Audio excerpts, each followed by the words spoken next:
정약용 선생은 이렇게 말씀하셨다. 사람이 누구와 더불어 지내느냐에 따라 그 삶의 무늬가 달라진다. 이 말은 짧지만 깊은 울림을 지닌다. 우리는 흔히 인생의 변화를 하늘의 운이나 스스로의 노력에서 찾으려 하지만 선생은 곁에 두는 사람의 힘이야말로 인생을 바꾸는 가장 큰 열쇠라 보았다. 그대는 혹시 이런 경험이 있는가? 특별한 일이 있지 않았음에도 누군가의 말 한마디에 하루가 가벼워지고 또 다른 누군가의 불평 섞인 대화 때문에 이유 없이 마음이 무거워진 적이 있지 않은가? 그것이 바로 곁에 있는 사람의 힘이다. 사람은 자신이 독립적이라 믿지만 실제로는 끊임없이 타인의 기운에 물든다. 바람이 보이지 않으나 나무의 가지를 흔들듯 곁의 사람은 우리의 태도와 습관을 흔든다. 정약용은 이를 오래 전부터 꿰뚫어 보았기에 제자들에게 이렇게 일렀다. 곁에 있는 이를 살피라. 그가 어떤 말을 쓰고 어떤 태도로 세상을 대하며 무엇을 귀히 여기는지를 살펴라. 그것이 곧 내가 어떤 사람이 될지를 보여주는 거울이 된다. 역사 속에서도 이 원리는 수없이 드러난다. 가난했으나 총명했던 청년이 있었다. 그러나 곁에 있던 벗들이 늘 술과 유흥에 빠져 있었기에 그 청년도 결국 학문을 잃고 방탕한 삶을 살게 되었다. 반대로 또 다른 청년은 엄격한 스승을 만났다. 그는 작은 잘못도 용납하지 않았고 늘 학문과 성실을 요구했다. 처음엔 고되었으나 세월이 흐르자 청년은 그 태도를 닮아 결국 큰 학자가 되었다. 같은 청년들, 같은 시대였지만 곁의 인연이 달랐기에 인생의 결말도 달라진 것이다. 이는 곧 사람이 흙과 같다는 뜻이다. 씨앗이 비옥한 땅에 뿌리 내리면 무성한 숲이 되지만 척박한 땅에서는 싹조차 틔우지 못한다. 곁의 사람이 바로 그 흙이다. 좋은 인연은 샘물과 같아 마음을 적시고 해로운 인연은 독초와 같아 처음엔 사소해 보여도 끝내 삶 전체를 시들게 만든다. 정약용은 특히 해로운 인연을 경계하였다. 늘 험담을 일삼는 자와 오래 지내면 그대의 눈에도 세상이 삐딱하게 보이게 된다. 약속을 가볍게 여기고 신뢰를 저버리는 자와 함께하면 그대는 타인을 믿지 못하게 되고 관계 속에서 경계심만 자라난다. 늘 불만만 쏟아내는 자와 곁에 있으면 알 수 없는 죄책감과 무기력이 스며들어 결국 자신감마저 잃게 된다. 선생은 말하였다. 사람은 바람과 같아 곁에 두면 그 기운을 피할 길이 없다. 곁에 있는 이들은 결국 그대의 내일을 비추는 거울이다. 무심히 대화를 나누며 그대는 곁의 사람을 닮아간다. 말투를 닮고 태도를 닮고 습관을 닮는다.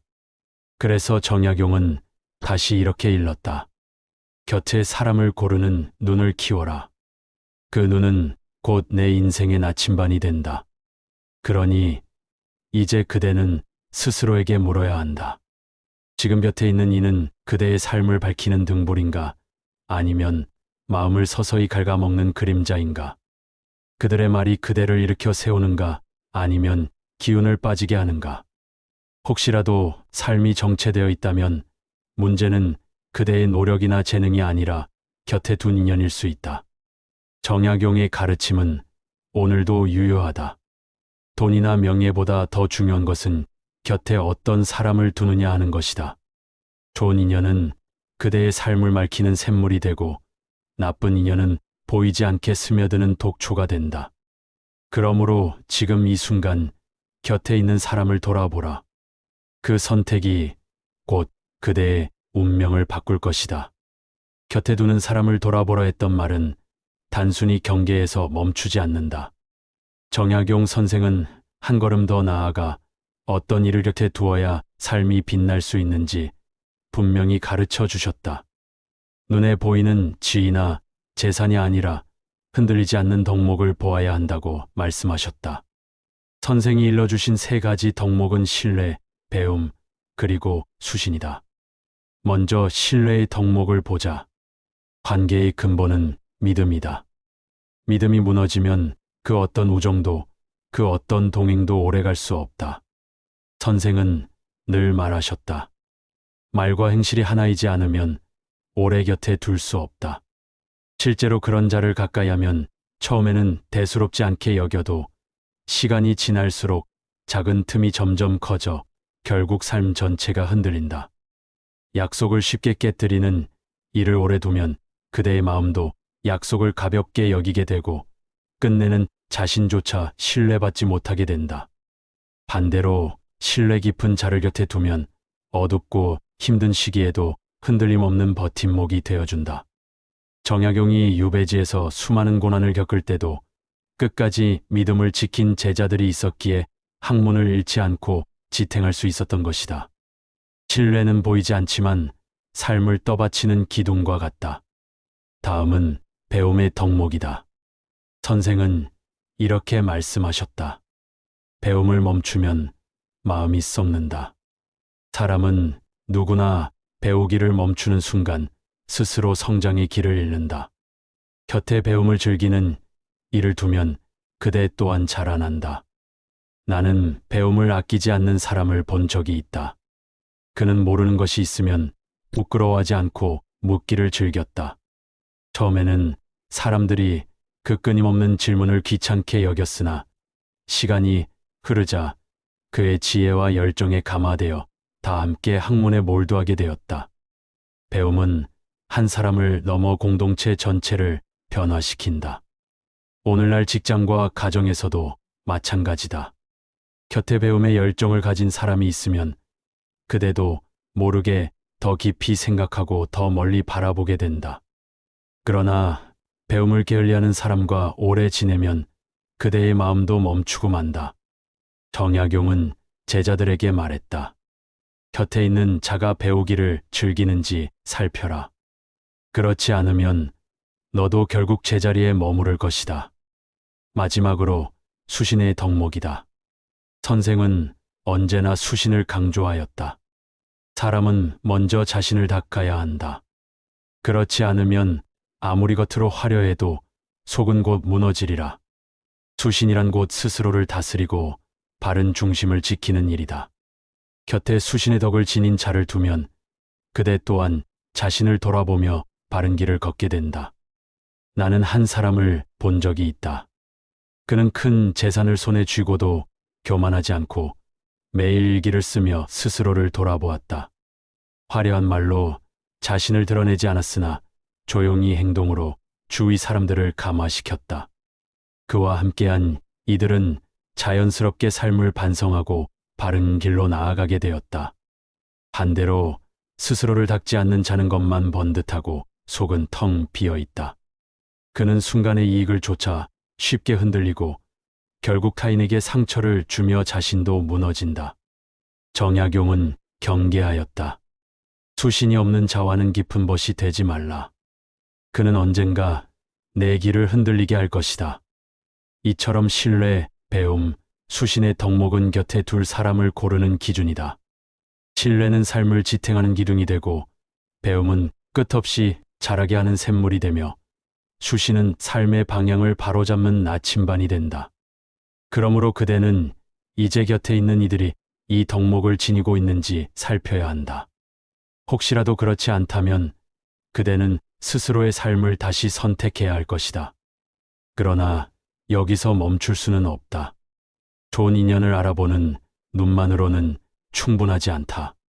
그대가 진정으로 원한다면 그 귀한 인연들을 삶으로 어떻게 초대하고 지켜낼 것인가를 고민해야 한다. 곁에 둘 사람을 고르는 안목을 갖추는 것에서 한 걸음 더 나아가 그 인연들을 어떻게 유지하고 함께 걸어갈 것인지가 다음의 과제가 된다. 좋은 것을 알아보는 눈을 기르라 한 말은 단지 기준을 세우는 데서 그치지 않는다. 정약용 선생은 늘 강조하였다. 사람은 스스로의 품격에 맞는 인연을 끌어당기느니라. 그렇다면 그대가 아무리 귀한 사람을 찾으려 해도 정작 자신이 그에 걸맞은 사람이 되지 못한다면 그 인연은 결코 오래 머물지 않는다. 그대는 혹시 이런 경험이 있지 않은가? 처음엔 훌륭하다고 여긴 사람이 시간이 지나면서 멀어져 간 일. 그것은 그 사람이 변했기 때문만이 아니라 때로는 우리 자신이 준비되지 않았기 때문이기도 하다. 그러므로 좋은 사람을 곁에 두기 위해서는 먼저 스스로가 끌리는 존재가 되어야 한다. 정약용이 제자들에게 가르친 것도 이와 같다. 사람을 얻고자 하거든 먼저 내가 그 사람과 어울릴 만한 그릇이 되라. 배움을 즐기는 이를 곁에 두고 싶다면 그대 자신부터 책을 가까이 하고 새로운 것을 배우는 즐거움을 보여야 한다. 신뢰 깊은 것을 원한다면 그대 스스로 약속을 지키고 언행을 일치시켜야 한다. 수신의 덕을 갖춘 사람을 찾고 싶다면 먼저 자신을 다스리는 훈련을 게을리하지 말아야 한다. 이처럼 관계는 거울과 같아서 내가 어떤 빛을 비추느냐에 따라 나를 찾아오는 인연의 모습도 달라진다. 나는 이런 이야기를 들은 적이 있다. 한 젊은이가 학문의 뜻을 두었으나 곁에는 늘 놀고 먹는 친구들 뿐이었다. 그는 스승에게 하소연했다. 좋은 것을 얻고 싶은데 왜 제 곁엔 그런 사람이 오지 않습니까? 스승은 조용히 대답하였다. 내 마음이 아직 그들을 맞이할 준비가 되어 있지 않구나. 먼저 내가 학문을 게을리하지 말고 스스로 배움에 정진하라. 그러면 너의 빛을 보고 자연스레 학문을 즐기는 이들이 내 곁에 모일 것이다. 실제로 그는 그 말대로 행했고 몇 해 뒤에는 마음을 같이 하는 것들을 얻어 함께 공부할 수 있었다. 이 교훈은 오늘의 삶에도 똑같이 적용된다. 그대가 직장이나 가정에서 어떤 관계를 맺고 있는지 살펴보라. 늘 불평하는 이들만 곁에 있다면 혹시 그대 또한 불평으로 시간을 채우고 있지 않은가? 반대로 성실히 노력하는 사람들이 곁에 있다면 그대 또한 성실의 길 위에 있음을 증명하는 것이다. 결국 사람을 선택하는 일은 곧 나 자신을 선택하는 일이기도 하다. 정약용 선생은 유배지에서도 제자들과 끊임없이 학문을 이어갔다. 왜 그토록 많은 제자들이 먼 길을 마다하지 않고 그를 찾았을까? 선생이 가진 학문적 깊이 때문만이 아니었다.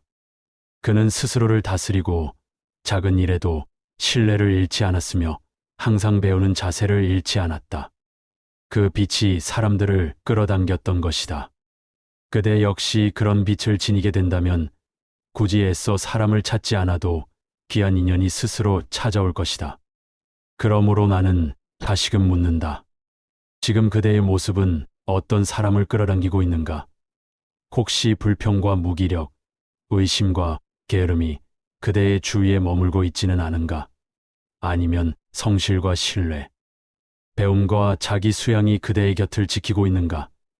인연을 바꾸고 싶다면 먼저 자신의 내면을 바꾸어야 한다. 이 지혜를 깨달을 때 그대는 인생의 가장 중요한 전환점을 얻게 된다. 곁에 두어야 할 사람을 찾는 눈은 이미 배웠다. 이제는 스스로를 다스려 그 눈으로 본 인연이 그대 곁에 머무를 수 있도록 준비해야 할 차례다. 그렇다면 앞으로 어떤 선택이 기다리고 있을까? 그대가 스스로를 닫고 준비할 때 세상은 반드시 그에 걸맞은 인연을 보내준다. 이것이 정약용 선생이 일깨운 삶의 법칙이다. 선생은 제자들에게 자주 말씀하셨다. 좋은 사람을 얻는 길은 멀리 있지 않다. 내가 그릇을 넓히면 인연은 저절로 들어온다. 그대가 쌓아 올린 품성은 곧 신호가 되어 마치 등불처럼 어둠 속에서 빛을 발하며 올바른 사람들을 불러들이는 것이다. 생각해 보라. 한 사람이 성실히 일하고 배움을 멈추지 않으며 약속을 지키는 모습을 꾸준히 보일 때 주위의 눈은 자연스레 그를 주목한다. 신뢰할 수 있는 동료, 함께 성장하려는 친구, 묵묵히 책임을 다하는 동반자는 그 빛에 끌려오듯 모여든다. 반대로 불평과 원망으로 가득한 이에게는 같은 기운을 가진 자들만 모일 뿐이다. 결국 그대가 어떤 파장을 내보내느냐가 어떤 사람을 만나게 되는지를 결정한다. 나는 옛 기록에서 이런 이야기를 읽은 적이 있다. 한 젊은 관리가 늘 청렴하게 살았는데 처음엔 사람들에게 인정받지 못하였다. 그러나 그는 흔들리지 않았다. 세월이 흐르자 그의 곁에는 같은 뜻을 품은 벗들이 모여들었고 마침내 그 무리가 세상을 바꾸는 큰 일을 해냈다. 그대는 이 이야기를 단순한 예시리라 넘길 수 있는가? 오늘날에도 마찬가지다. 직장, 가정, 사회 어디에서든 비슷한 기운은 서로를 찾아 모인다. 그러므로 나는 그대에게 다시 묻는다. 지금 그대가 보내는 기운은 무엇인가? 감사와 성실인가? 아니면 불만과 무기력인가? 그대의 하루하루가 어떤 사람을 끌어당길지 이미 결정짓고 있는 것이다. 정약용 선생은 이를 두고 사람을 얻고자 하거든 먼저 내가 그 사람과 같은 무리가 되라고 일러주셨다. 여기서 중요한 깨달음이 있다. 좋은 인연은 결코 우연이 아니다. 마치 씨앗을 뿌리고 가꾸듯 나의 태도와 행동이 인연의 열매를 맺는다. 그대가 책을 읽고 지혜를 나누면 배움의 인연이, 작은 약속도 성실히 지키면 신뢰의 인연이, 스스로를 다스리며 겸손히 살아가면 수양의 인연이 저절로 다가온다. 이것이야말로 정약용의 삶과 가르침 속에서 우리가 얻을 수 있는 가장 확실한 진리다. 이제 그대는 알게 되었을 것이다. 인생의 성패는 단순히 재물이나 지위로 갈리는 것이 아니다. 누구와 함께 걷느냐, 그리고 그 인연을 끌어당길 만한 자신을 만들었느냐가 핵심이다. 그러므로 좋은 사람을 얻는 길은 동시에 나를 변화시키는 길이기도 하다. 인연은 거울이고 거울 속에는 언제나 내 모습이 비친다. 그러나 그대여, 마지막으로 반드시 기억해야 할 것이 있다. 인연이 다가왔다고 해서 모두 귀한 것은 아니다. 정약용 선생은 일찍이 말씀하셨다. 사람을 가까이함에 있어 잘못된 선택은 100가지 재앙을 불러온다. 그대가 아무리 자신을 다스리고 준비한다 하여도 잘못된 인연을 분별하지 못한다면 그간의 노력이 한순간에 무너질 수 있다.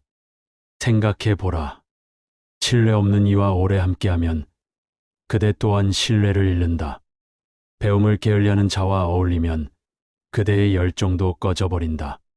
스스로를 다스리지 못하는 사람 벽에서는 그대 또한 유혹에 흔들리고 중심을 잃게 된다. 그러므로 인연의 선택은 마지막이자 가장 중요한 결단이다. 정약용 선생은 벗을 고르는 법을 제자들에게 가르치며 이렇게 일러주었다. 겉모습의 화려함이 아니라 내면의 굳건함을 보라. 부와 지위는 바람 따라 사라지나 신뢰와 배움, 수신의 덕은 세월이 흘러도 흔들리지 않는다. 그대는 이제 분명 알게 되었을 것이다. 삶을 밝히는 인연은 화려한 장식이 아니라 조용히 곁에 머물며 마음을 바로 세우는 자라는 것을. 오늘날에도 이 지혜는 다르지 않다. 직장에서는 겉으로 능력 있어 보이지만 신뢰를 저버리는 이들이 있다. 사회에서는 화려한 언변으로 사람을 끌어당기지만 속으로는 이익만 좇는 이들도 있다. 그대가 만약 그런 사람과 오래 동행한다면 결국 같은 색으로 물들게 되리라. 반대로 소박하더라도 성실히 배우고 묵묵히 책임을 다하는 이와 함께하면 그대의 삶은 서서히 빛으로 채워질 것이다. 그러므로 나는 그대에게 마지막으로 당부한다. 좋은 인연을 얻으려 애쓰기 전에 먼저 자신이 좋은 인연이 되라. 그리고 다가오는 관계 앞에서 질문하라. 이 사람은 나를 더 나은 길로 이끌어 주는가? 아니면 내 마음을 어둠으로 끌어내리는가? 이 물음이야말로 인생을 지켜주는 가장 단순하면서도 가장 강력한 나침반이다. 결국 사람은 곧 운명이다. 재산도 명예도 배움도 모두 중요하지만 그 모든 것을 어떻게 쓰고 어떤 길로 나아가게 되는지는 곁에 둔 사람이 결정한다. 정약용 선생이 평생 제자들에게 남긴 가르침은 결국 여기에 모인다. 어떤 사람과 함께할 것인가? 그 선택이 곧 내 삶을 만든다. 그러니 지금 이 순간 그대의 곁을 한번 돌아보라. 어떤 얼굴이 그대와 함께 웃고 있으며 어떤 목소리가 그대의 하루를 채우고 있는가? 그대의 삶을 지켜줄 진정한 벗은 누구인가? 그리고 그대 자신은 지금 누군가의 삶을 밝혀주는 귀한 인연이 되어 있는가? 이 물음을 가슴에 새기라. 그리고 오늘부터라도 선택하라. 어둠을 전하는 인연은 멀리하고 빛을 품은 인연을 가까이 하라. 나 또한 그러한 길을 걸으려 한다. 그대가 지혜로운 선택을 내린다면 그대의 삶은 반드시 풍요와 평안으로 물들게 될 것이다. 이야기를 들으며 떠오른 얼굴이 있는가? 그대에게 힘을 준 고마운 것이 있다면 지금 바로 댓글로 그 이름을 마음에 새기듯 적어보라. 혹은 멀리해야 할 그림자 같은 인연이 있다면 그 사실을 솔직히 인정하는 것만으로도 새로운 시작이 될 것이다. 좋은 인연은 우연히 찾아오는 것이 아니라 내가 어떤 사람이 되고 어떤 선택을 하느냐에 따라 결정된다. 오늘 그대가 내린 작은 결단이 내일의 삶을 바꾸는 씨앗이 될 것이다. 그대의 앞날에 지혜로운 인연이 함께하기를 진심으로 기원합니다.